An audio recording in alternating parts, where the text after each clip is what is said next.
Welcome to Uriah Heep, the Magician's Podcast. I'll be covering every studio song the band has recorded and every bonus track that I can find. Each week we'll go over a new song from the beginning to where they are currently, and as they keep adding albums, I'll keep adding shows. Let the deep dive party begin. In the magic garden, some were singing, some were dancing.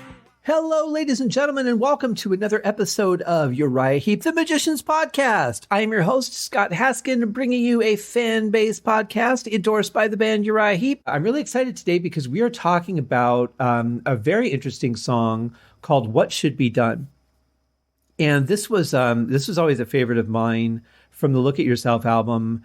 But there's something really interesting for those of you who are fans of Ken Hensley's solo career.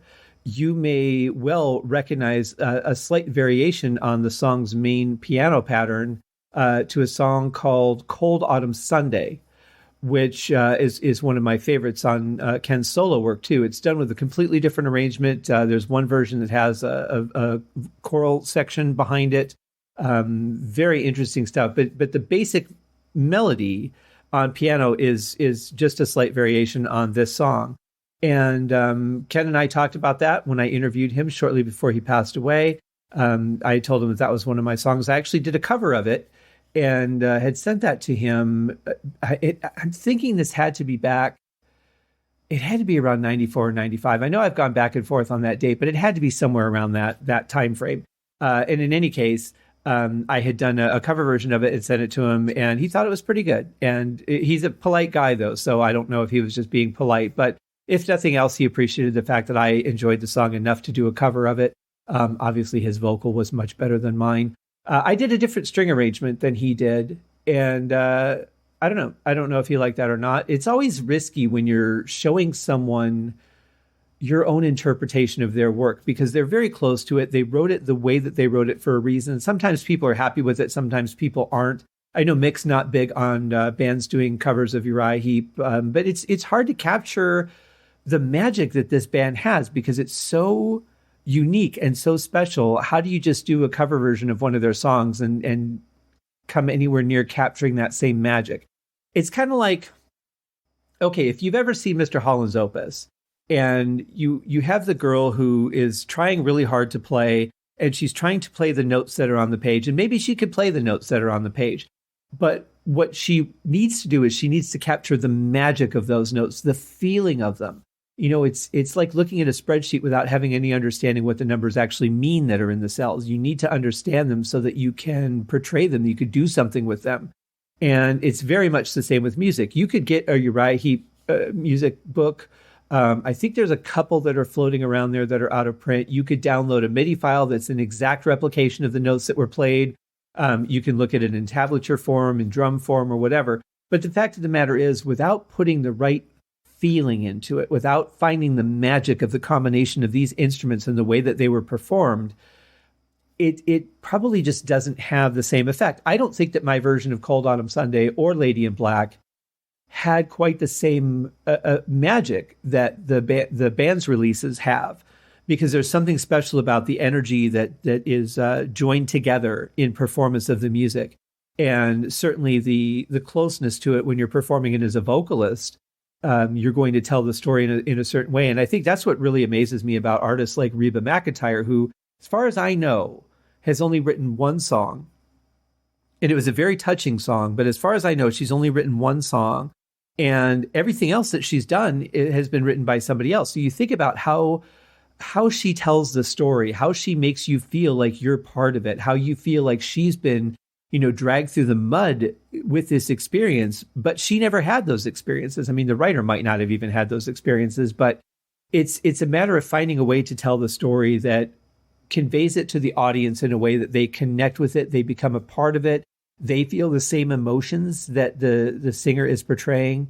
And, we've talked on this show about David Byron and some of his more gentle vocals, how he just sort of really draws you in, and he just brings you along for that ride. He grabs your hand and says, "This is where we're going."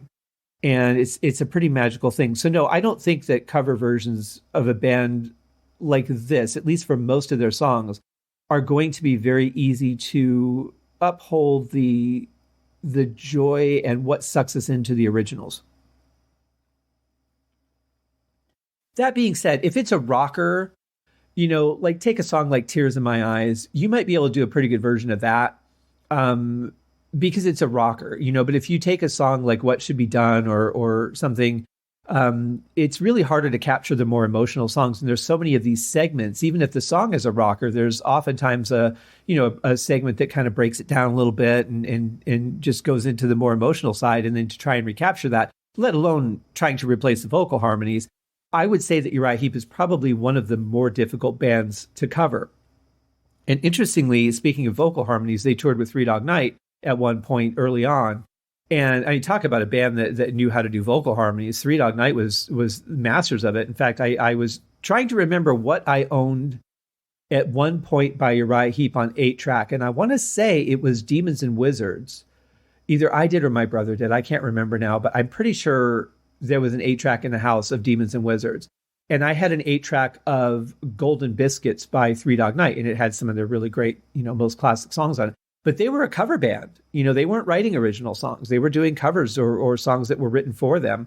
And so it's really amazing the emotion that they could put into a song. But I think that that's what makes a handful of these bands really special. And Uriah Heep is certainly one of those bands. I think that they just, by design, really can't be recreated other than by people that were there to create what they did.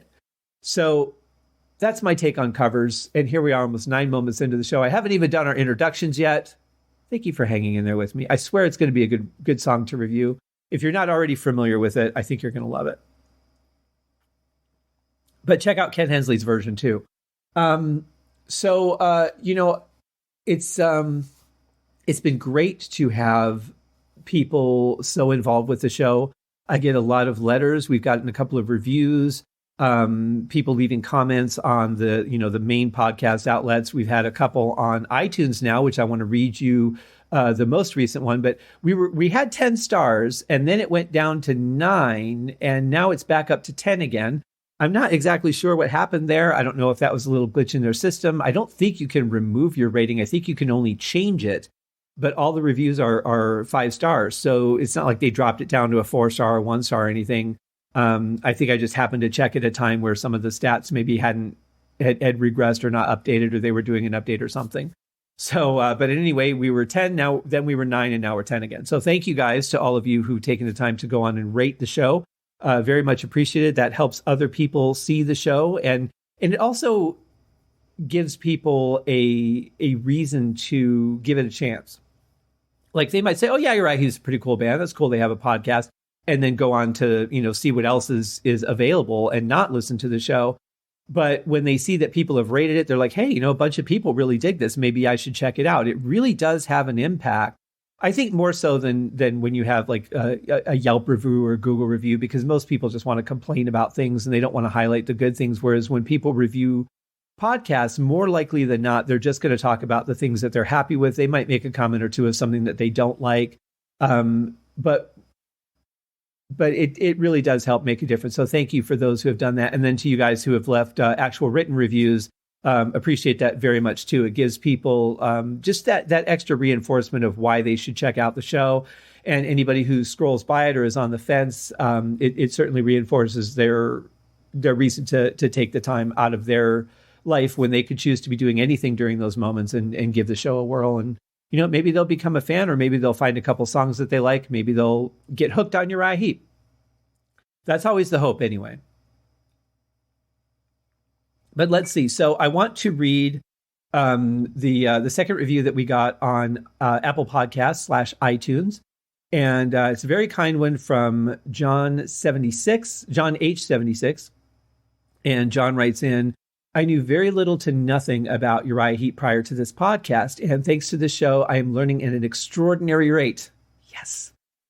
We need to shed light on the amazing musicians, songwriting, and playing that this band has contributed to the history of rock music since 1969. How is this band and their catalog not better known and more reviewed is beyond me. But I feel that the Magicians Podcast will help change that. I'm hoping so too, my friend. The bite-sized length of each episode, along with Scott's in-depth and passionate analysis of each song, makes the show easy, interesting, and enjoyable to listen to. Couple that with the fact that he has the official support of the band, which includes actual commentary about many of the songs from Mick Box himself. 5 out of 5, highly recommend. Well, thank you, John H76. I very much appreciate that. You raise a very interesting point, and I've talked on the show and in many places about the frustration I have that as long as this band has been around, they're not connected to the music in America, at least with a lot of people I've met in America.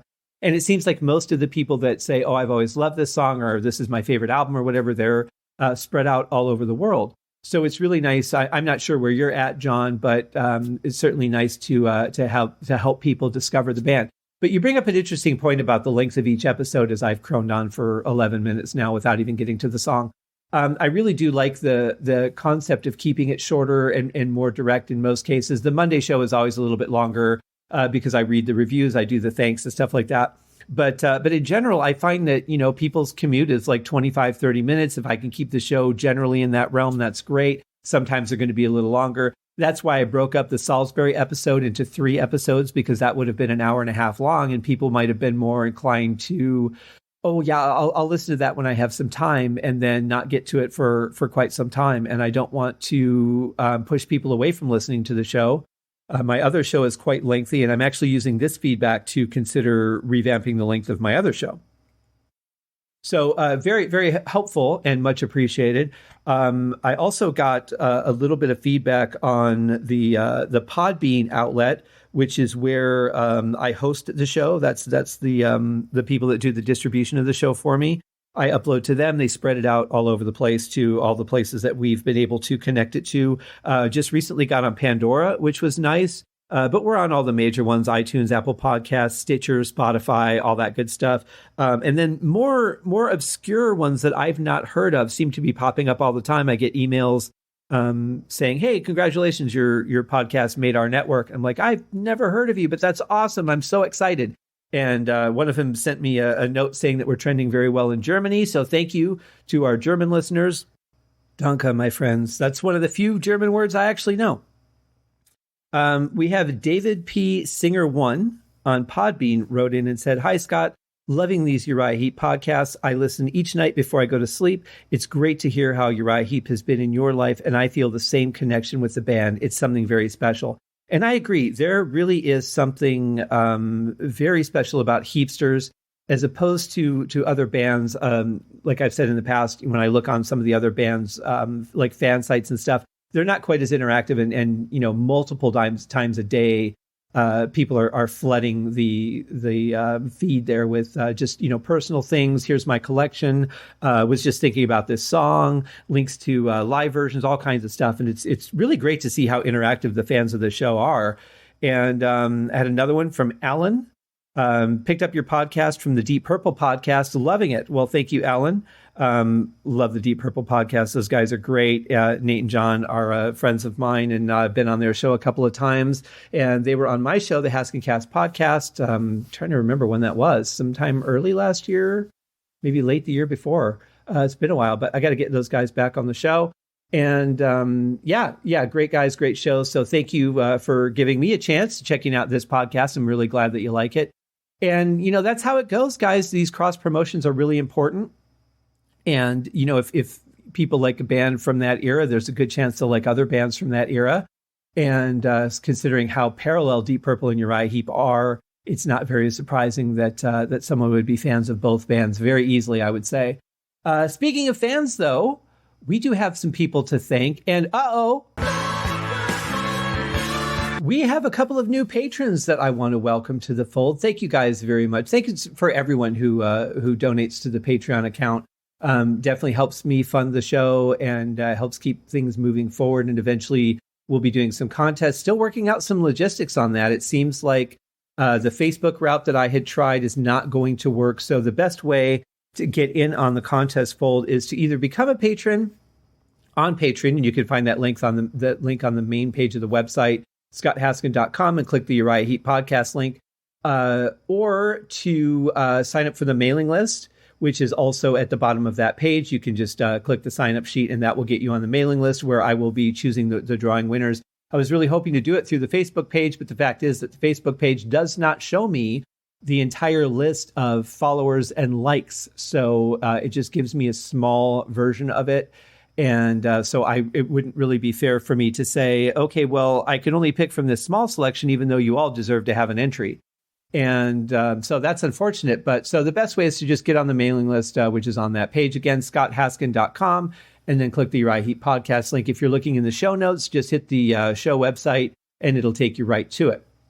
If it doesn't, let me know. But the last time I checked the link, it did.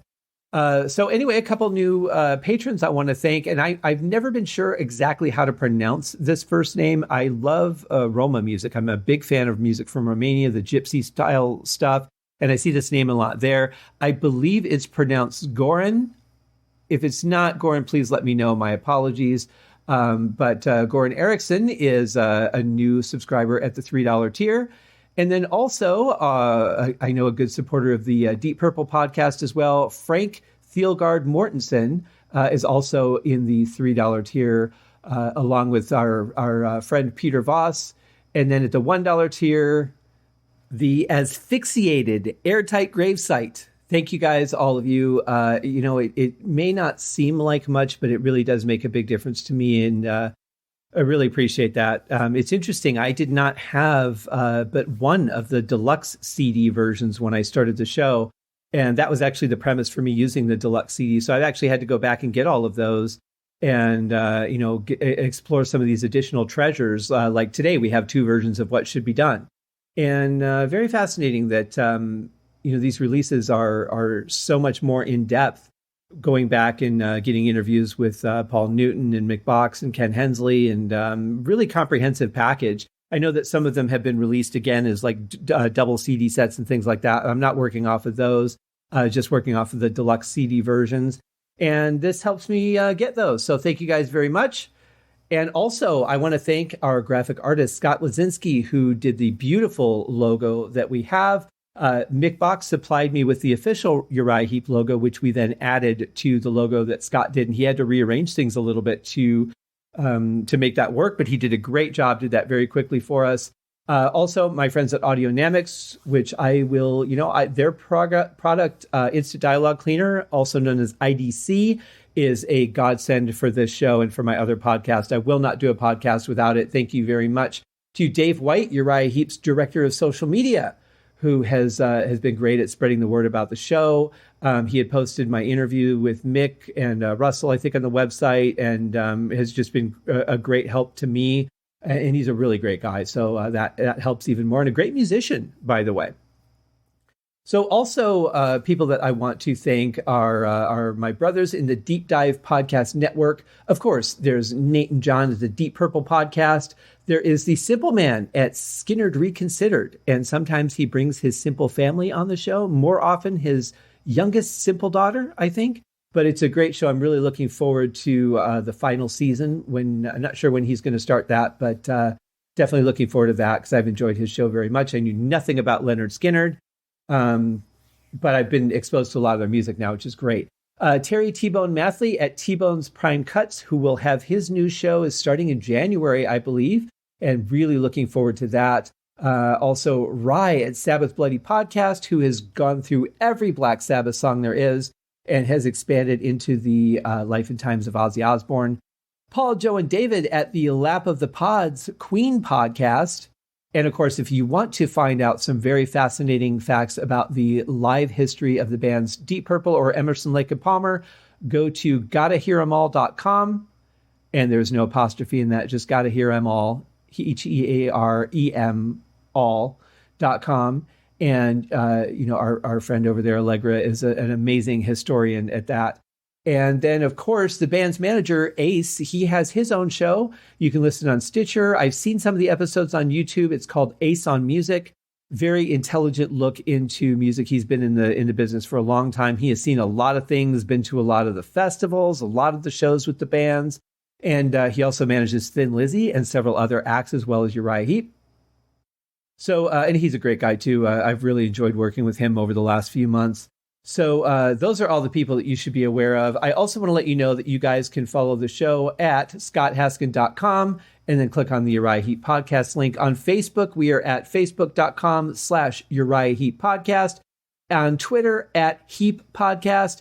Instagram at Uriah Heep Podcast.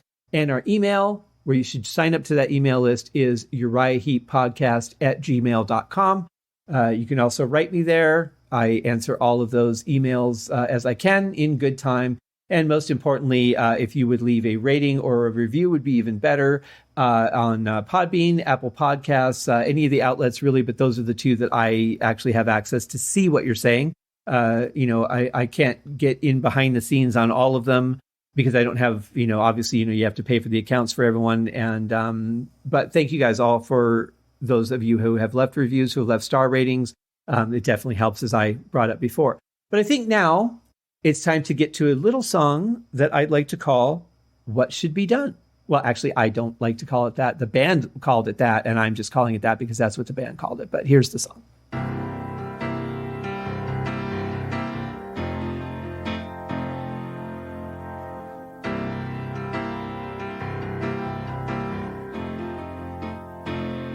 So you think you've found a way of living that prevents you losing any sleep? Well, my friend, take this that I'm giving. It's your peace of mind you ought to keep. Very lovely piano riff backed by some gentle organ, and then a really just delicate vocal here, asking some questions, trying to figure out what we're trying to establish here as far as the vocal goes, or the story goes, I should say. But just like a really nice, gentle opening. I really like the feel of it, the environment that's created by this song. It's kind of warm, but not really. Just enough warmth from the keyboard adding to the piano. Because I find piano in a lot of cases to be a cold instrument. And it takes other instruments a lot of times to warm it up for me. And I think the organ is doing a nice job in that. And then, of course, the vocal's nice and warm when it comes in, asking its questions or kind of making its statements. And pretty nice so far. You run into trouble for sure by living behind a locked door.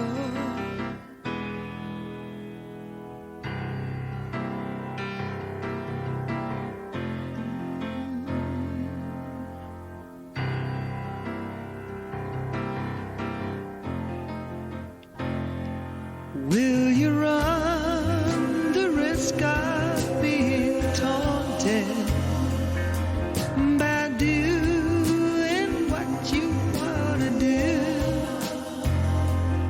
Or do you prefer to have your whole life haunted by the one who choose to care for you? Beware of their motives, my friend. That's really nice, the way that the entire band just kicks in together, yet it still holds that gentleness. It's not like the band kicked in and now we're in a rocker. It's the band just enhanced what the groundwork that's already been built in the song. And you hear some really nice wah pedal guitar. You hear, nice moving bass line. You hear some gentle drums being played, but a lot of emphasis without really detracting or diluting what's already been built. You're not taking away from the vocals or the piano or organ by adding these other instruments. It's a very, very nice blend. That's pretty hard to do when you jump in with a bunch of people and then a backing vocal at the same time. It normally would elevate the song, but I think it just enhances it and doesn't really elevate it because it doesn't need to be elevated at this point. Take care you're still there at the end. Watch out for winter, it'll bite you with cold. Black spirits trying hard to bribe you with gold.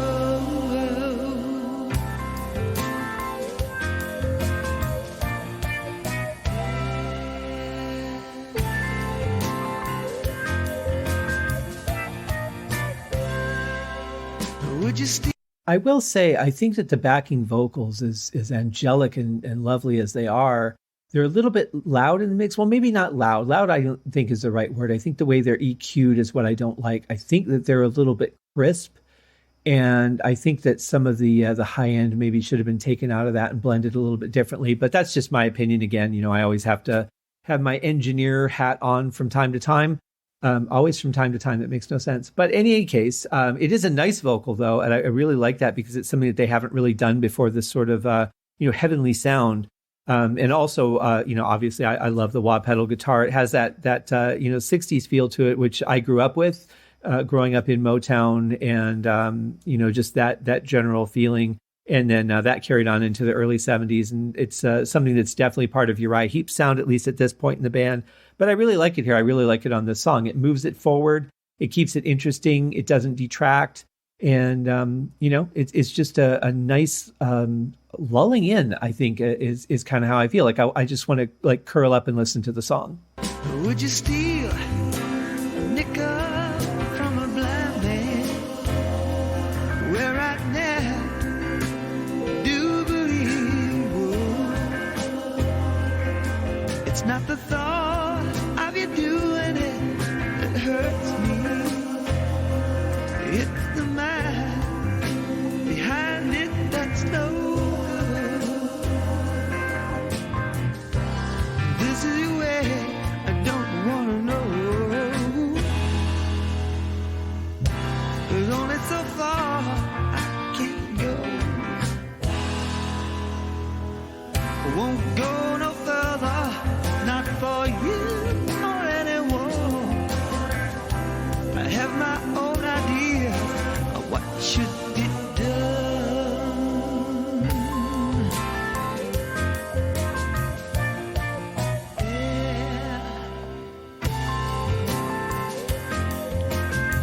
Should be done. I really love the gentleness of the drums here. They're not being hit very hard. They're just moving things forward and just keeping the tempo, which is really nice. And then, of course, the bass playing, following the drums, just going up and down the scale in spots is really good. It's some good filler, and it's enough to really keep the low end without having to push the low end and make the song sound too thick or too unbalanced. I think they actually have a fairly nice balance in this mix. With the exception of the vocals, as I said. Now, with the backing vocals specifically, I kind of feel like the engineer's trying to put them, heavily in both ears. You really want it to feel like that's a dome that's just resting right above where the song is, and they're just, raining down the sound on us. And that's a cool effect. I think that it does feel like it's even on both sides, nice and rich. It doesn't feel imbalanced.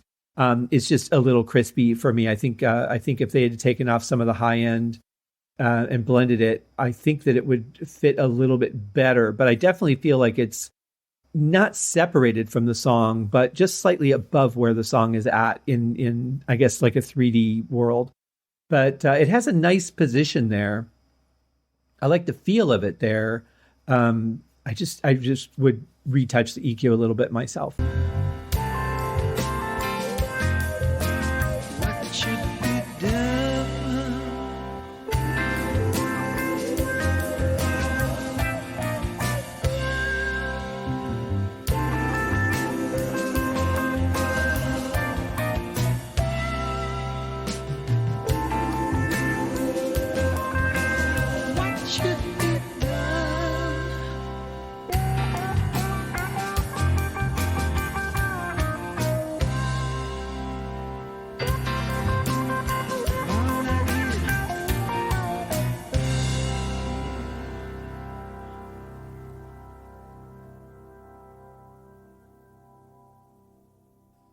Very nice, gentlemen. It's a lovely song. I think it has a lot of good feelings to it. I think that it's got a good vocal, but I don't really want to say that it's vocally driven. It's the vocals are a nice part of the song, but I think it's just it's kind of like sitting on a lily pad, just floating on the water and letting the song take you where it takes you without anybody particularly pushing it, just sort of the whole collective making it move. And I really like songs like that. I like songs that aren't forcing you to go anywhere. I mean, I like a good rocker too, don't get me wrong. Otherwise, I probably would not be as big of a fan But I certainly like songs like this. It reminds me of a song like Sitting in a Dream from the Butterfly Ball, or I know there's a couple others that I Talk to the Wind by King Crimson, where you can really just kind of just sit there and let it take you away, and you don't have to focus so much. You can just, let it sink into you, as opposed to really doing like a focus listen. Of course, you can do a focus listen like I'm doing now, but in general, it's like one of those songs where you can just enjoy the overall sound of it and not worry about the specifics. I do like the little bit of guitar solo at the end. It's always an interesting thing when a song doesn't have a solo in the middle of it, because we get so accustomed to that, verse, chorus, pre-chorus, chorus, solo, chorus, end, or fade out or whatever. And you really get stuck in those patterns. And I love that this band just kind of lets the song do what it's going to do, and it doesn't hold to those. The fact that we're not really hearing upfront solo work until the end is really nice. And it just has this nice decay to end it. And I really like that. I think it's a great song. Now, there is another version of it on the deluxe CD.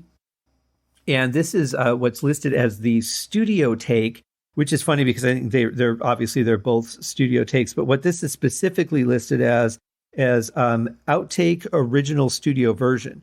So this was probably, I'm going to guess, more like a writing session version. Like, hey, I think we've got it down.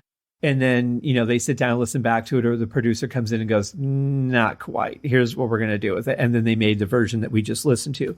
So there are a couple of differences that I noted that I found to be pretty interesting throughout the song. It's obviously the what we're about to hear is not the finished final mix. It doesn't have that final polish to it, but it's a pretty good mix. It is slightly slower.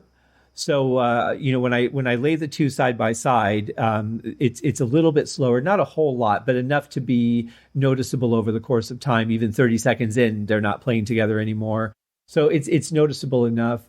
In the break, you hear some things playing in the break. There's a nice bass guitar connection whereas the music just kind of decays in the studio version.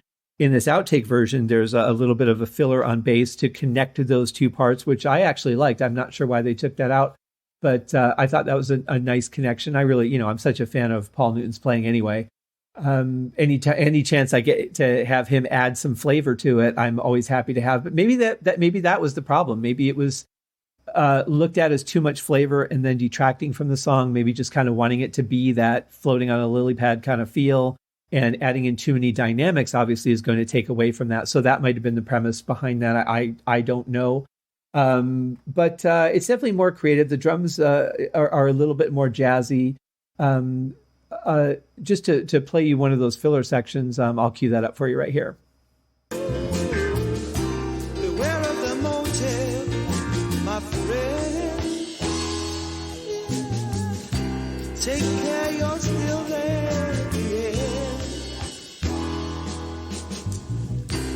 Watch out.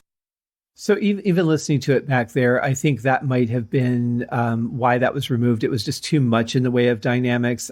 Personally, I like it, but if that's not what they want the overall song to be, then they might have felt that those things aren't really suited to the overall goal of the song. And that's certainly fine. I like it, but I like those little types of bass lead-ins. I think they're really nice. But it all comes down to what the band, the producer, what they all decide the song needs to be. As you heard, the sound is a little bit different. It's a little more raw. It doesn't sound bad by any means. It's actually quite a nice version. I really enjoy it. But it is a little less polished than the final master that we hear that comes along with the album. Interesting the way it starts out, though, because it actually just kind of starts out while they're still fiddling around. So I'll play that for you.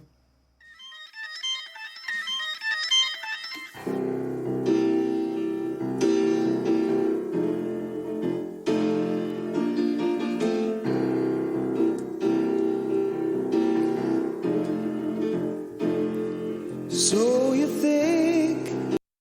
Also not present is the organ. You hear a lot of low-end piano instead, really adding to the thickness of the song in the low mix. I actually like the organ better. I think, like I said, it gives the piano a little more warmth. And but it's certainly missing when you get used to it. It's missing in this version. But the sound is interesting overall. Obviously, this is a work in progress version, and as I've said before, I really like those. I like to hear the band's development. I like to hear things that aren't finally done and polished and all that, because I think it also, as a musician myself and for many other musicians, it's kind of like a model looking at a cover model on a magazine and aspiring to be that instead of all the realism it takes to get from point A to point B. You don't see the model's journey. You don't understand when they're not perfect, how real they can be. And it's nice to see a song in progress. You can kind of look a little bit and compare the thinking process. Even if you don't know exactly what theirs was, you can see, okay, well, they took this out, they added that. These are strategic decisions or emotional decisions. So many things it could be, but you can kind of learn what the thought process was to get from point A to point B. And it just shows that they're a little human. They're not perfect. There's little errors and things here and there along the way because they're doing a scratch track. And it's really nice. I really prefer those kind of things to live versions, because to me, live albums can be good, but it's really being there, seeing the band and feeling that energy on stage, seeing it, the band working together as a unit to create something, because when you see a band who's not working cohesively, they won't even acknowledge or look at each other on stage. You feel that in the music, and you certainly get a different perspective when you're at the show versus just hearing it on the album and thinking, oh, it's a bad mix, or something else is going on, and not really understanding the dynamics of what's happening on stage, which is part of why I'm not that big of a fan of a lot of live albums. But in general, this is a good song. It's just got a nice warm feel to it. It carries on. It doesn't stop. I don't ever lose my attention to the song. It's like they grip me right away with this interesting piano part, and then they just keep me in it. And they don't ever lose me. There's no point where like the music stops or breaks down to a point where I'm like, oh, wow, yeah, what else is going on in the room while I'm listening to the song? Like I am in there with them the whole time. And that's certainly a bit of magic, because it's really hard to keep my attention focused. Although this band seems to do that to me. They play enough interesting things, whether it's in the layers or just something like this, where they just deliver something that just kind of hooks me and I'm there. One of the reasons I'm such a huge fan of these guys. But it's a great song. I hope that you guys enjoyed it. Now, this is, typically the Monday episode is a little bit longer, and I appreciate you guys hanging in there with me. Thanks for all of you that have been listening, that have been sending me comments, that have been posting on the different socials when I post an episode. I hope I'm seeing all the comments. I try to at least if not reply to all of them when I can. And but it certainly means a lot to me that you guys are enjoying the show, that I'm inspiring some thoughts and conversation about some of these songs, and not just the ones that are commercially known. We had Look at Yourself, which is, I think, a more known song than some of the others, but there's been some great conversation on some of the other songs as well. And I love that. And I love the fact that we're getting new fans to the band, people that have heard the name, but not the association and that sort of thing. It's really beautiful. And that's why I wanted to do this podcast. So I'm glad that the things that caused me to start doing this are working in our favor. And let's just keep that trend continuing. Thanks to everybody who has shared, who has rated, reviewed, all those good things. It's that's how this works. You guys getting the word out is very much an equal part of the process to what I'm doing here. So thank you guys very much. I hope that you had a wonderful holiday. We will be back tomorrow with another episode of Uriah Heep, the Magicians Podcast. Yes, we will, with another song from Look at Yourself. Have a great one, guys. Thank you. Thank you for joining me on this episode of Uriah Heep, the Magicians Podcast. If you have enjoyed this show, please consider going over to Apple Podcasts or your favorite podcast outlet, leaving a rating or a review. Be sure to subscribe to make sure that you are notified when new episodes are available. Please be sure to share this podcast with your fellow Uriah Heep enthusiasts and anyone who you think would like Uriah Heep, which should be everyone. And if you are so inclined, please feel free to contribute to the Patreon account. And if you are not a Patreon subscriber, you can also pay through the PayPal link on the website listed in the show links below. I would also like to thank Uriah Heep for their very generous support of the show. And thank you guys for listening. We'll see you in the next episode. Happy days!